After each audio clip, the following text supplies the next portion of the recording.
খেতে খুব পছন্দ করে, মানে দারুণ, ওটা খাওয়াতে আমার কোনো খাটনিই লাগে না। কথায় আছে না, চুরিবিদ্যা মহাবিদ্যা, যদি না পড়ো ধরা। তো আমার ক্ষেত্রেও তাই হয়েছে। আজকে সকালটা শুরু হয়েছে চুরি করা দিয়ে। আমি চুরি করে দিনটা শুরু করেছি, তো দিনটা মোটামুটি ভালোই গেছে। তো কী চুরি করেছি তোমাদের একটু পরেই দেখাবো কী চুরি করেছি আমি। তো আজকে সকালবেলা ঘুম থেকে উঠেছি 6টার সময়। অটোমেটিক ঘুমটা ভেঙে গেছিলো, গুলু কিন্তু ঘুমোচ্ছে। তো উঠেই কী করব, গুলুর বাবা দেখছি রান্না করছে, তো একটু ছবি টবি তুলে নিই। এই যে চুরি করবো বলেছিলাম, ওই যে এখান থেকে ফুল চুরি করেছি। এই ফুলটার নাম মনে হয় কাঠগোলাপ বলে, খুব সুন্দর, একদম মোটা মোটা বড় বড় সাদা ফুল টাইপের হয়। আমি নাম শিওর জানি না, কিন্তু এত সুন্দর লাগছে দেখতে। তো আবার ঘরেতে একটা ছোট্ট গোপাল আছে, গোপাল বলতে একটা মানে ওই জিরো লাইট যেগুলো হয় সেগুলো বোর্ডে লাগানো থাকে, সেই গোপালকে ভাবলাম একটা ফুল দিয়ে দিই, কারণ এখানে তো পুজো টুজো সেরকম করা হয় না। বাড়িতে আছে আসল গোপাল আমার। তো তারপর চলে এলাম রান্নাঘরে, গুলুর বাবাই রান্না করছিল। আমি ভাবলাম একটা ছবি টবি তুলে নিই যে আমি রান্না করছি। মানে এডিট করতে গেলে এত আওয়াজ আশেপাশে আসে, যেমন গাড়ির আওয়াজ তেমন কুকুর চিল্লায়, মানে এত মানে বিরক্ত লাগে কি বলবো।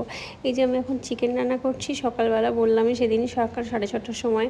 তো চিকেনগুলো দেখো ছোট ছোট করে কাটা হয়েছে। এই ছোট ছোট করে চিকেন কেটে নুন ঝালগুলো এত সুন্দর ভিতরে ঢুকে যায়, আর এত টেস্টি লাগে কি বলবো।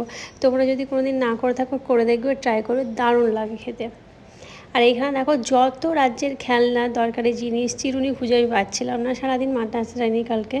তো সেই চিরুনি এখন খাটের তলায় ঢুকেছিলো, এই যে মহারাজ ঘুমোচ্ছে এখনও। সবগুলো বার করলাম, বার করে হবেইটা কি, আবার সব ফেলবে। ওর খেলনাপাতি তো কিছু খেলবে না, যত রাজ্যের আমাদের দরকারি জিনিসগুলো সব ফেলে দেবে। আর ঘর বাড়ির অবস্থাটা দেখো কি অবস্থা হয়ে আছে। এখন চলে এসেছি রান্নাঘরে, রান্নাঘরে টুকটাক কিছু কাজ আছে। এই যে কন্টেনারগুলো এগুলো একটু মানে মুছবো আর কি। মানে আমি তো এগুলো করেছিলাম, কিন্তু পুরোপুরি হয়নি, সেগুলো একটু একটু করে এগুলো করা সম্ভব হয় না। এই যে ভাত হয়েছে আর ইলিশ মাছের ঝোল হয়েছে, আর কিছু হয়নি, শর্টকাটের রান্না। তো শর্টকাটই হয়, কি আর করবো না।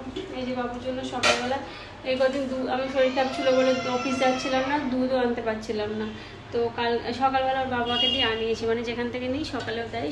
মানে দুধটা না থাকলে না ওকে কী খেতে দেবো সেটা আমি ঠিক পাই না, মানে ভালোই লাগে না।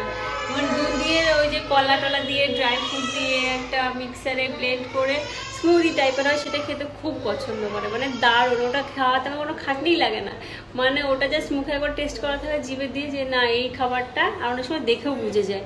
ব্যাস নিজেই কোলে উঠে পড়বে আমার, বসে নিজেই খেয়ে দেবে, মানে কিছুই লাগে না, আমার জাস্ট চামচ দিয়ে খাইয়ে দিলেই হয়ে যায়।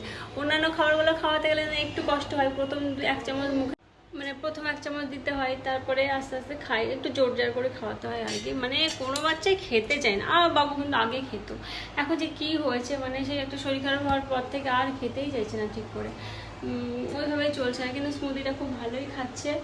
এবার চেষ্টা করি সব খাবারই ভালো করে টেস্টি করে বানিয়ে দিতে, যাতে মানে খাটনি কম হয় খাওয়াতে। তো মোটামুটি খায় আর কি, কী বলবো বলো, সব মায়েদেরই একই কষ্ট, বাচ্চা খায় না খায় না খায় না, এড়িয়ে চলতে হবে। তখন এই কাজকর্মগুলো মানে সেরে গুছিয়ে নেব, গুছিয়ে নেওয়ার পরে একটু রেস্ট নিয়ে বিকেলবেলা একটু বেরোবো, কারণ এই সপ্তাহটা পুরোটাই আমি অফিস যাইনি।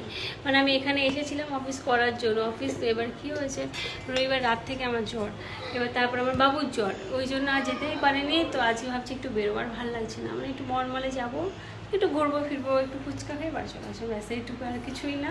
আর কয়েকটা ফটো তুলবো অবশ্যই, ফটো তোলার জন্যই। তো টাটা।